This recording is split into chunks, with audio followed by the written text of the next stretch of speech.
Welcome students, BA part third year, paper second, CIP.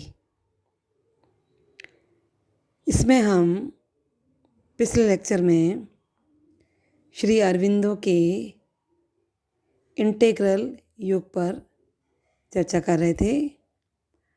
आज हम the concept of ignorance, अज्ञान की अवधारणा पर बात करेंगे। अज्ञान जो है भारतीय दर्शन की एक पूर्व मान्यता रही है। अरविंद की तत्व मीमांसा में भी अज्ञान की धारणा जो है एक महत्वपूर्ण समस्या के रूप में सामने आती है। अरविंद कहते हैं कि अज्ञान जो है वो ईश्वरीय चेतना का एक सीमित रूप है। यानी सृष्टि के विकास क्रम में दो छोर हमें दिखाई देते हैं। एक छोर पर तो पूर्ण सत्ता है और दूसरी छोर पर पूरी तरह से शून्यता है। इन दोनों के बीच का जो क्षेत्र है वो अज्ञान है और अज्ञान का ये क्षेत्र ही सृष्टि कहलाता है। हम सभी मनुष्य जो हैं जिस सृष्टि में रहते हैं वो ब्रह्म नहीं है, यानी मिथ्या नहीं है, बल्कि वास्तविक है। वो पूर्ण सत्ता भी नहीं है, परंतु पूर्ण सत्ता का अभाव भी नहीं है, वरन ये पूर्ण सत्ता की सीमित रूप में एक प्रकार की अभिव्यक्ति इसे हम कह सकते हैं। तो ईश्वर जो है इस प्रकार के सीमित रूप में प्रकट करने की एक शक्ति है। जब वो ज्ञान के क्षेत्र में अभिव्यक्ति करता है तो उसे केवल एक ज्ञानी व्यक्ति या दृष्टा व्यक्ति ही समझ सकता है। और जो सामान्य जन के लिए जिनको ये बोध होता है वो अज्ञान में उतरकर ही परम सत्ता द्वारा की गई सृष्टि को मानता है। ठीक है, तो चरम सत्ता विश्व की सृष्टि के लिए अज्ञान के स्तर तक अवरोहित होती है। अब प्रश्न उठता है कि जो ये परम सत्ता या परम चेतना है वो अपने को सीमित कैसे करती है।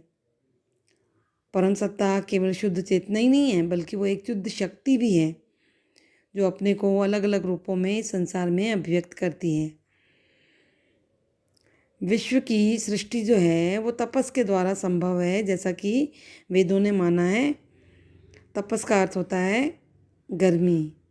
तो तपस से भूत, भूत से जीव और फिर जीव से मनस उत्पन्न होता है।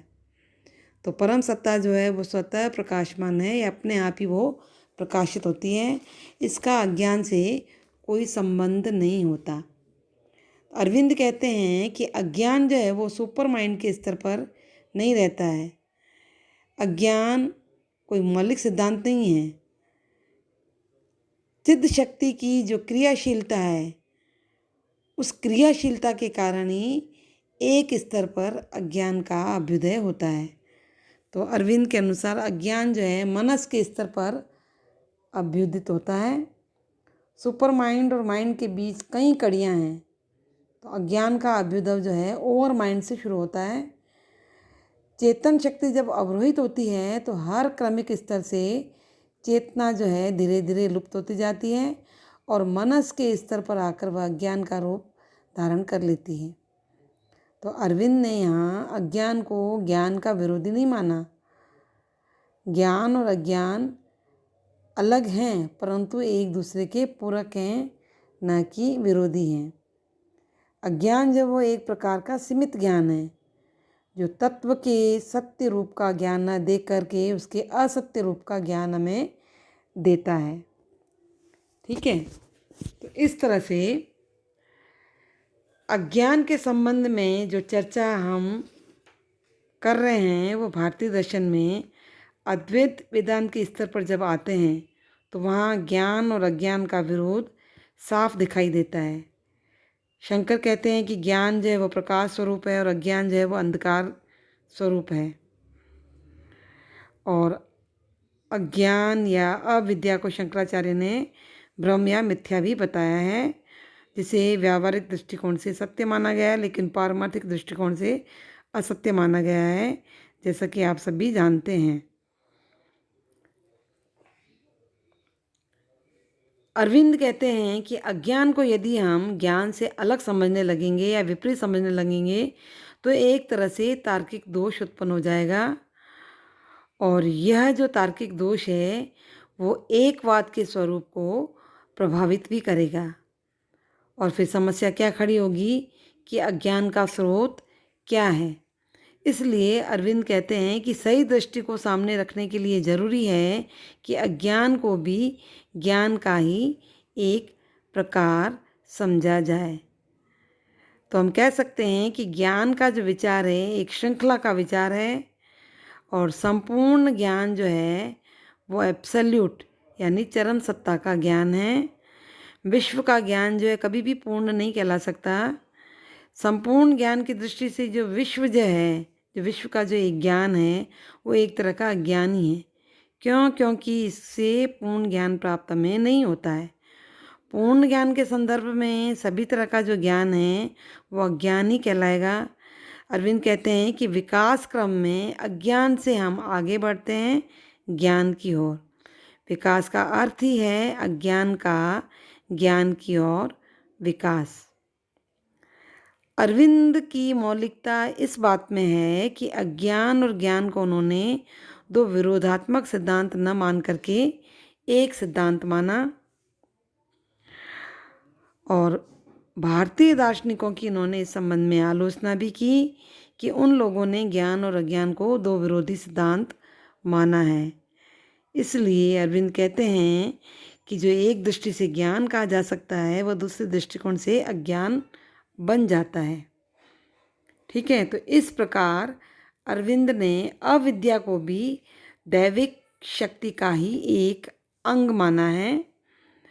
ज्ञान और अज्ञान दोनों ही अरविंद ने विकास प्रक्रिया के अंतर्गत दो तरह के स्तर बतलाए हैं। अज्ञान का स्तर जो है कभी भी ज्ञान के क्षेत्र में प्रवेश कर सकता है। अज्ञान जो है वो ज्ञान का ही एक अप्रस्फुटित रूप है। मानसिक स्तर पर हम जिसे ज्ञान कहते हैं वह सुप्रामेंटल के संदर्भ में अज्ञान ही कहलाता है। ठीक है, तो अरविंद ने चरम सत्ता की समासिक चरित्र इंटेग्रल कैरेक्टर को उपेक्षा करने के उन्होंने पक्ष में नहीं थे। ज्ञान की जो समस्या थी उसको उन्होंने पूर्ण सत्ता के अंतर्गत ही हल करना चाहा। वो अज्ञान को भ्रम न मानकर इसको पूर्ण सत्तात्मकता इंटेग्रल यूनिटी का अंश मानते हैं। इस तरह दैविक तपस क्रियात्मक और निष्क्रियात्मक रूप से कार्य करती है ये शक्ति। एक एग्जाम्पल के द्वारा हम इस बात को समझ सकते हैं कि अरविंद ने समुद्र और लहरों के उदाहरण से इस बात को स्पष्ट किया है कि जैसे लहरें जो है समुद्र की ऊपरी सतह पर होती हैं, यह उसका क्रियात्मक पहलू है, किंतु इन लहरों के नीचे जो तरंगों से प्रभावित नहीं रहता है वो है समुद्र का अथाह जल, किंतु दोनों में भिन्नता नहीं है। तो अरविंद के अज्ञान विचार की व्याख्या करने के लिए ये एक उपयुक्त उदाहरण कहा जा सकता है। साधारण लोगों के लिए तो तरंगे ही समुद्र को बतलाती है, किंतु यह अविद्या और अज्ञानता है। यह अज्ञानता है कि तरंगों को हम समुद्र का प्रतिनिधि मान लें और समुद्र के नीचे जो अथाह सागर भरा है उसको हम अज्ञानता मान लें। ठीक है, तो इसी तरह से दैविक शक्ति को क्रियात्मक पहलू मान लें जो कि एक चेतना शक्ति है। ज्ञान तो निष्क्रिय चेतना के ज्ञान को भी समाहित करता है। ठीक है, तो इस तरह से उन्होंने अपने अज्ञान के सिद्धांत को हमारे सामने रखा है। इसके बाद इन्होंने अज्ञान के 7 प्रकार बताए हैं। इन्होंने ज्ञान को बिल्कुल ज्ञान शून्य नहीं माना है और अज्ञान के 7 टाइप्स बताए हैं, जिसमें सबसे पहला है प्राथमिक या आद्य ज्ञान, यानी सत्य के संबंध में अज्ञान। हम अपने दैनिक जीवन में जिन वस्तुओं से घिरे रहते हैं हम उसी को सच मान लेते हैं और उन सब के पीछे जो मूल निरपेक्ष सत्य होता है उसका हमें बोध नहीं हो पाता है या हम कर ही नहीं पाते हैं। तो ये सत्य के संबंध में अज्ञान है। तो अरविंद ने इसे प्राथमिक या आद्य इसलिए कहा क्योंकि यह सभी प्रकारों के अज्ञान में मूल है या मूल माना गया है। दूसरा इन्होंने प्रमाणमूलक अज्ञान माना है। अज्ञान का यह स्तर जो है जगत के संबंध में अज्ञान है। इस स्तर पर देश और काल में स्थित जो निरंतर परिवर्तनशील जगत है हम उसी को ही वास्तविक मानते हैं और जगत के इन परिवर्तनों से हम प्रभावित भी रहते हैं क्योंकि हमें जगत या ब्रह्मांड के संबंध में कोई वास्तविक ज्ञान नहीं होता है। तो इस प्रकार का ज्ञान प्रमाणमूलक अज्ञान कहलाता है। तीसरा है अहम केंद्रित अज्ञान। ये अज्ञान जो है आत्मा के स्वरूप से संबंधित है।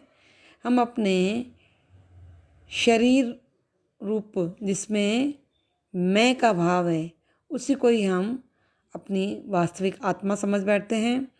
तो इस तरह अपने आत्मरूपी व्यक्तित्व तक जो है हमारा आत्मरूपी व्यक्तित्व उस तक ही अपने आप को हम सीमित मान लेते हैं और यह अज्ञान जो है अहम केंद्रित हो जाता है, इसलिए इसे अहम केंद्रित अज्ञान कहा जाता है। चौथा इन्होंने सामयिक अज्ञान माना है। इसमें अरविंद कहते हैं कि वास्तविक सत्ता जो नित्य और शाश्वत है, नित्य का मतलब है जिसका कभी विनाश ना हो, शाश्वत का मतलब है जो उत्पत्ति और विनाश से परे हैं, हमें उसके संबंध में अज्ञान रहता है जिसके कारण हम अपने आप को देश और काल में सीमित मानते हैं और ये समझने की चेष्टा ही नहीं करते हैं कि हमारा जो आत्म रूप है वो इस देश काल तक सीमित नहीं है। तो ये कहलाएगा सामयिक अज्ञान। नेक्स्ट उन्होंने मनोवैज्ञानिक अज्ञान माना है। इस स्तर पर हमें अपने सामान्य सतही क्रियाएं ही हैं जैसे कि इंद्रिय अनुभव है उनसे संबंधित ही ज्ञान है, वही हमें वास्तविक भी लगती हैं और हम अपनी इंद्रिय अनुभव से ऊपर उठने की कभी चेष्टा ही नहीं करते हैं। हम प्रात्ममूलक स्तर की चेतना के संबंध पर विचार ही नहीं कर पाते हैं। तो इस तरह का जो अज्ञान है वो मनोवैज्ञानिक अज्ञान कहलाता है। नेक्स्ट है संरचनिक अज्ञान यानी संरचनात्मक अज्ञान।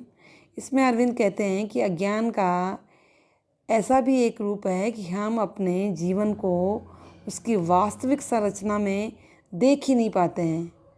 जैसे हम शरीर, मन, प्राण को ही अपनी वास्तविक संरचना मान लेते हैं और अपनी गहन शक्तियों को जान नहीं पाते हैं।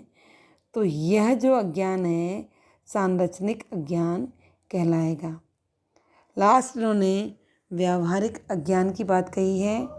इसमें अरविंद कहते हैं कि इन सभी अज्ञानों के कारण हमारा जो व्यावहारिक जीवन है वो पूर्णतः व्यवस्थित हो जाता है और हमारा जीवन अर्थहीन और लक्ष्यहीन लगता है, जिसके कारण भ्रम होता है, दुख होता है और जीवन का कष्ट भी होता है और ये कष्ट रूपी अनुभव होना ही व्यावहारिक अज्ञान कहलाता है। इस प्रकार अरविंद ने अज्ञान के स्वरूप और उसके प्रकारों की चर्चा की है। Okay, thank you.